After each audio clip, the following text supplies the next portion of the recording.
সবাই রেডি মোটামুটি এক এক করে সবাই বেরিয়ে যাচ্ছি। আমরা একটা জায়গায় বিয়ের অনুষ্ঠানে যাচ্ছি। সেই জায়গাটা হলো আমাদের রাজিন্দাপুরই। আগে আমাদের রাজিন্দাপুর কোনো সেন্টার ছিল না, এখন বিয়ের সেন্টার হয়েছে। কে কে সেন্টারটা চেনেন কমেন্টে জানিয়ে দিবেন। মোটামুটি আমাদের কেরানীগঞ্জে ভালোই একটা সেন্টার হয়েছে, সেন্টারটা ভালোই চলে।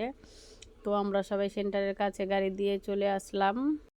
আমরা তো আইছি ভাই অটো দিয়ে। এখানে দেখি বড় বড় প্রাইভেট কার, আর সবাই খুব ভিআইপি ভাবে, নিজেরে খুব ছোট ছোট লাগতেছে। তবে কোনো অসুবিধা নাই, যার যেরকম। আর সবাইরে বলতাছি আমার একটা ইউটিউব চ্যানেল আছে আর একটা ফেসবুক চ্যানেল আছে। ফেসবুকে প্লিজ দয়া করে লাইক কমেন্ট শেয়ার করবেন, আর ইউটিউব চ্যানেলটা সাবস্ক্রাইব করবেন। আমরা এখনও সেন্টারে ঢুকি নাই, কিন্তু আমরা এরিয়াটা খুব ভালো করে দেখতাছি, মানে কিভাবে সাজাইছে। মোটামুটি সাজটা খুব সুন্দর হয়েছে। বলতে গেলে আমরা রাস্তার পাড়ে দাঁড়িয়ে পজিশন লইতেছি কীভাবে ডুববো। সবাই খানা পিনা করতে বইসা গেছে, কারণ আমরা একটু লেট করে ঢুকছি।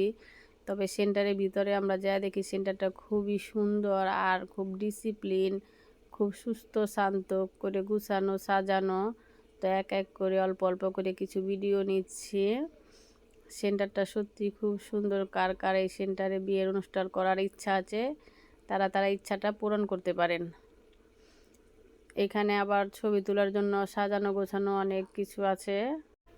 আমরা টেবুলে না বইসা, টেবুলে একেবারে হাউসফুল, আমরা এক এক করে এগুলা সব দেখতাছি, যে যার মতো করে ছবি পিকচার উঠাইতাছি। তবে দেখতে খুব সুন্দর লাগতাছে। ছবি তোলার জন্য অনেক কিছু সাজানো গোছানো করে রাখছে। তবে আমাদের খাওয়া শেষ, আমাদের খাবারের ভিডিওটা উঠাইলাম না। আমরা গাড়ি দিয়ে এখন চলে যাচ্ছি যার যার বাসায়। যারা যারা ভিডিওটা দেখতেছেন সবাইকে ধন্যবাদ, আর পাশে থাকবেন।